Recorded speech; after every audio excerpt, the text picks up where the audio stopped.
নতুন করে পালনের ব্যাপার নেই, এটা অনেক বছর ধরেই পালন হচ্ছে। কারণ বাসন্তী পুজো,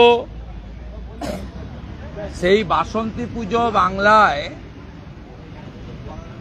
দুর্গোৎসব জগদ্ধাত্রী পুজোর পরে দুবার জয় শ্রীরামের ধ্বনিকে অপশব্দ বা খারাপ শব্দ হিসেবে চিহ্নিত করেছেন। একটা ব্যারাকপুরে জয় শ্রীরাম বলে, রকনা পশ্চিম মেদিনীপুরে, হাওড়া জেলার শিবপুর, উত্তর দিনাজপুর জেলার ডালখোলাতে, এবং গত বছর, ওটা 23-এর কথা বলছি, গত বছর মুর্শিদাবাদের শক্তিপুরে করা মামলাতে এনআইএ তদন্ত হয়েছে। 85 জন এখনো জেলে আছে।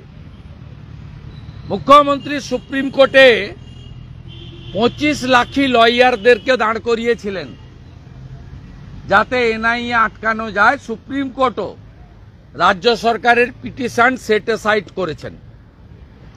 স্বাভাবিকভাবে উস্কানিটা আসে রাজ্যের শাসক দল, পুলিশ এবং রাজ্যের প্রশাসনিক কর্তৃ মুখ্যমন্ত্রীর দিক থেকে। 23 সালে আপনাদের স্মরণ করিয়ে দিই, মানরেগার টাকার দাবিতে রেড রোডে যে ধর্না ছিল 2 দিন ব্যাপী, রামনবমীর আগের দিন মুখ্যমন্ত্রী সেখানে প্রকাশ্যে বলেছিলেন রাষ্ট্রীয় স্বয়ংসেবক সংঘ, বজরং দল, বিশ্ব হিন্দু পরিষদ এরা অশান্তি করবে। মুখ্যমন্ত্রী বলেছিলেন কালকে আবার হনুমানরা রাস্তায় নামবে। তিনি হনুমান বলে ব্যঙ্গ করেছিলেন। আমাদের আপত্তি নেই, আমরা হনুমানের পুজো করি, আজ তো মঙ্গলবার, হনুমান চালিসা পাঠ হয় বজরংবলির দিন, এবং আজকে অনেকেই নিরামিষ আহারও গ্রহণ করেন আজকে মঙ্গলবার বলে, আমাদের আপত্তি নেই। কিন্তু তিনি ব্যঙ্গ করেছিলেন হিন্দুদের। সাথে সাথে মুখ্যমন্ত্রী পুলিশকে বলেছিলেন যে দেখে নেবেন রামনবমীর মিছিল যাতে কোনো মুসলিম এলাকা দিয়ে না যেতে পারে। এটা কোনো মুসলিম নেতা বলেননি, কোনো অন্য সম্প্রদায়ের কোনো ধর্ম প্রচারক বলেননি। কে বলেছেন? বাংলার মুখ্যমন্ত্রী বলেছিলেন। তাই এবারেও আমরা আশঙ্কা করছি বাংলাদেশের পরে যেভাবে জিহাদিরা উৎসাহিত হয়ে ফালাকাটা থেকে শ্যামপুর পর্যন্ত দুর্গাপূজায় হামলা করেছে, কলকাতার রাজাবাজারে কালী পুজোয় হামলা করেছে, বজবজের নোদাখালীতে লক্ষ্মী পুজোয় হামলা করেছে, কার্তিক পুজোতে বীরভূম জেলার সাঁইথিয়াতে যে কাণ্ড আজও চালাচ্ছে পুলিশ প্রশাসন, সাঁইথিয়া কীর্ণাহারে যে ঘটনা ঘটেছে, তমলুক নন্দকুমার সহ বিচ্ছিন্নভাবে গোটা রাজ্যে যে ঘটনা ঘটেছে, একই ঘটনা রামনবমীতে পুলিশ এবং মুখ্যমন্ত্রী ঘটাতে পারেন। আমরা ইতিমধ্যে একটি পুলিশের প্রফর্মা পেয়েছি। কিভাবে উস্কানি দিচ্ছে দেখুন। আমরা সব জায়গায় বলে দিচ্ছি এই প্রফর্মা কেউ ফিল আপ করবেন না। পুলিশ যদি এই প্রফর্মা দেয়, আমাকে বাঁকুড়া জেলার সারেঙ্গা থানার প্রফর্মা পাঠিয়েছে ওখানকার রামনবমী উৎসব কমিটি। প্রফর্মাতে বলা হচ্ছে 1 কমিটির নাম, 2 পুজোর স্থান, 3 সেক্রেটারি ও প্রেসিডেন্টের নাম ও মোবাইল নম্বর, 4 প্রসেশন হবে কিনা, মানে ইংরেজি বাংলা মিশিয়ে বলছি আর কি, যা লিখেছে তাই। 5 প্রসেশনের রুট, 6 মারাত্মক। ওই রুটে আমি ধর্মীয় প্রতিষ্ঠানের নাম বলছি না, বলছে অন্য ধর্মের কোনো ওখানে প্রতিষ্ঠান আছে কিনা, অবলিক মুসলিম মহল্লার নাম পুলিশ চাইছে। এটা কিন্তু অন্য কোনো সম্প্রদায়ের লোকরা এসব নিয়ে ভাবছে না। কিভাবে বিষ ছড়াচ্ছে এই মুখ্যমন্ত্রী এবং তার এই টেন্টেড ডিজিপি রাজীব কুমার আর কলকাতা পুলিশ কমিশনার আরেক গুন্ডা মনোজ বার্মা 20টা কিভাবে ছড়াচ্ছে দেখুন। 7 বলছে জমায়েত, 8 হচ্ছে ওই পুজোতে ট্রাভেল মঙ্গারদের নাম ও মোবাইল নম্বর। আরে মমতা পুলিশ জেনে রাখো, হিন্দু পুজোতে ট্রাভেল মঙ্গার থাকে না। বলছে ট্রাভেল মঙ্গার বাংলা করলে দাঁড়ায় যারা গন্ডগোল করতে পারে পুজোতে, মানে পুজোর আয়োজকদের মধ্যে যারা গন্ডগোল করতে পারে। 9 বলা হচ্ছে ওই পুজোতে প্রধান কন্ট্রোলার ব্যক্তি ও পুলিশ ফ্রেন্ডদের নাম ও মোবাইল নম্বর। আমি আপনাদের মাধ্যমে পশ্চিম বাংলায় রাম নবমী উৎসব কমিটি 2025 সবাইকে আবেদন করব, আপনারা প্রটোকল মেনে গত বছরের অনুমতির কাগজ সহ রুটের কাগজ সহ পুলিশকে দেবেন। নতুন করে কোনো মমতা পুলিশের পাঠানো প্রফর্মা ফিল আপ করবেন না। আমি রাজ্যের বিরোধী দলনেতা 2,33,27,000 লোককে প্রতিনিধিত্ব করি। আমি এবং আমাদের বিজেপি এমএলএরা আপনাদের কমপ্লিটলি লিগ্যাল প্রোটেকশন দেব।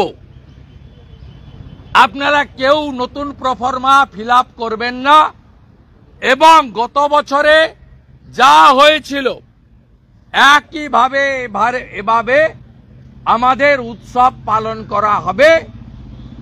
রাম মন্দির নির্মাণের পরে এটি দ্বিতীয় রামনবমী, 24 সালের পরে এটা দ্বিতীয় রামনবমী। এমন বছর হচ্ছে যখন মহাকুম্ভে অমৃত স্নান করেছে 66 কোটি হিন্দু। এই বর্ষ হিন্দুদের কাছে গর্বের, শৌর্যের।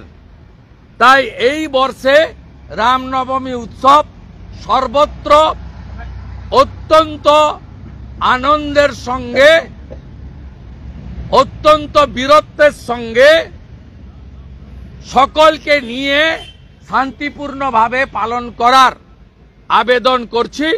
আর পুলিশকে হুঁশিয়ারি দিচ্ছি, মমতা ব্যানার্জির বুদ্ধিতে যদি পড়েন খেসারত আপনাকে দিতে হবে। এবারে মিছিলের সংখ্যা এত হবে যে গোটা রাজ্যের পুলিশ শুধু নয়, সিভিক ভলেন্টিয়ারকেও কাজে লাগিয়ে আপনারা কিন্তু হিন্দু জনতার জয় শ্রীরামের ধ্বনি আটকানোর ক্ষমতা আপনাদের এবছর হবে না, হবে না, হবে না। আমরা সমস্ত অনুষ্ঠানের মতো এবারেও প্রত্যেকে শুধু বাড়িতে বসে নয়, রাস্তায় থাকবো, রামনবমীর মিছিলে নেতৃত্ব দেব। গতবারে এগরার মিছিলে হামলা করেছেন পূর্ব মেদিনীপুরে, আমি এগরায় 8 তারিখে থাকব। 5টা দুর্গা মূর্তি ভেঙেছেন শ্যামপুরে, আমি 7 তারিখে রামনবমীর মিছিলে শ্যামপুরে থাকব, হাওড়া জেলায়। আমরা রাস্তায় থাকব, পিছনে থাকবে লাখো হিন্দু ভক্ত জনতা। পারলে আটকে নিন, ক্ষমতা থাকে আটকে নিন।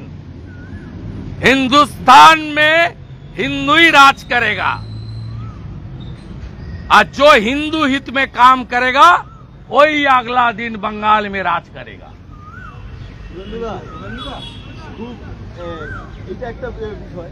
আরেকটা এখন চর্চার বিষয় নতুন শুরু হয়েছে, দিলীপ ঘোষের সঙ্গে আপনার বৈঠক এবং একসাথে লাঞ্চ করা। নতুন রাজ্য সভাপতি একসাথে লাঞ্চ করা মানে উনি প্রত্যেকটা সেশনে আসেন। 2-1টা সেশনে আমার সঙ্গে মিট হয়েছে, 2-1টা সেশনে মিস হয়েছে। আপনাদের মধ্যে কিছু চটি চাটা চ্যানেল এবং নিউজ পেপার আছে, সবাই না, কিছু কিছু যারা মমতার পেরোলে থাকেন তারা লিখেন যে দিলীপ বাবু এলেন, শুভেন্দু বাবু নেই। সেই জন্য এবারে আপনারা যাতে লিখতে না পারেন, আমি দিলীপ বাবু যুক্তি করে এমন একটা ডেট ঠিক করেছি যাতে আপনাদের আর লেখার সুযোগ না থাকে। আমরা একসঙ্গে নামবো সবাই এবং তৃণমূলকে হারাবো। দিল্লি কা জিত হামারি হ্যায়, 26 में बंगाल का बारी है। সব হিন্দু একসঙ্গে জোট বেঁধে মমতাকে হারাবে আর চটি চাটাও বন্ধ হবে। জয় শ্রীরাম, জয় শ্রীরাম।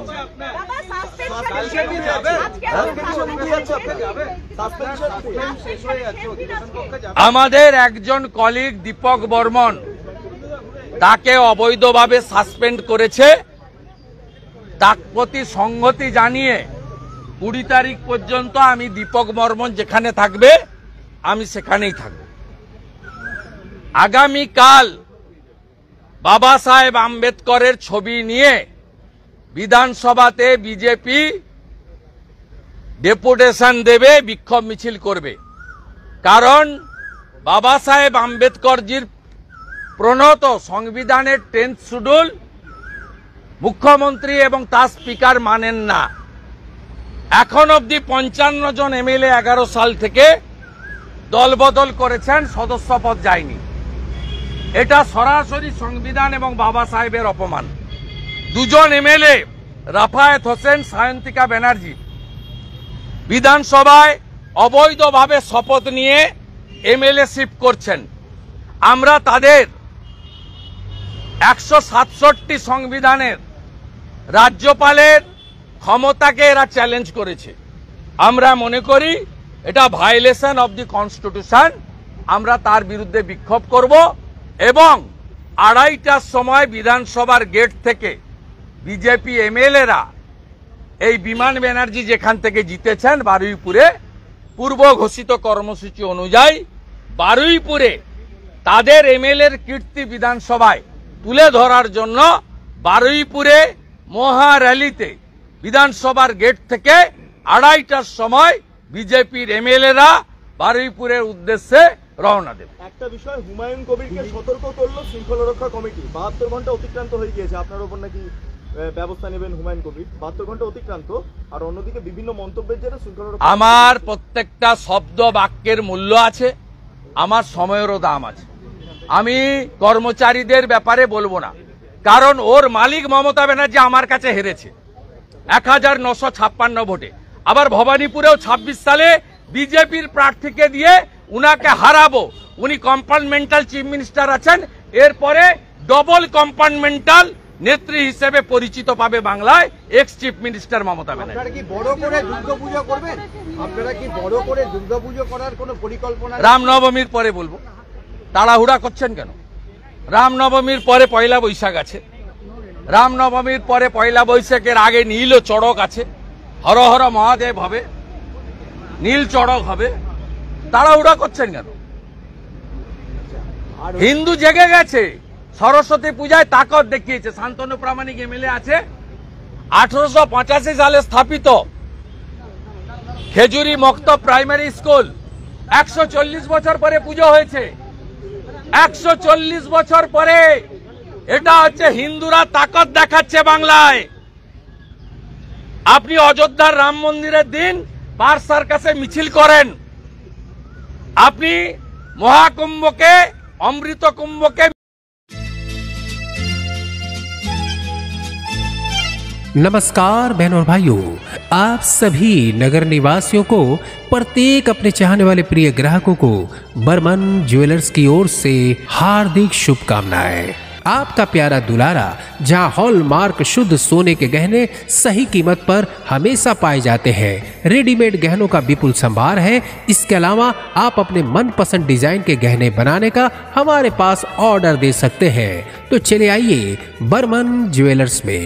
हमारा पता 26 साउथ AB रोड, काटाडांगा रोड, कांकीनारा, उत्तर 24 परगना, नियर आइसक्रीम फैक्ट्री। जी हाँ, सबके दिलों में बसने वाला एक नाम, बर्मन ज्वेलर्स।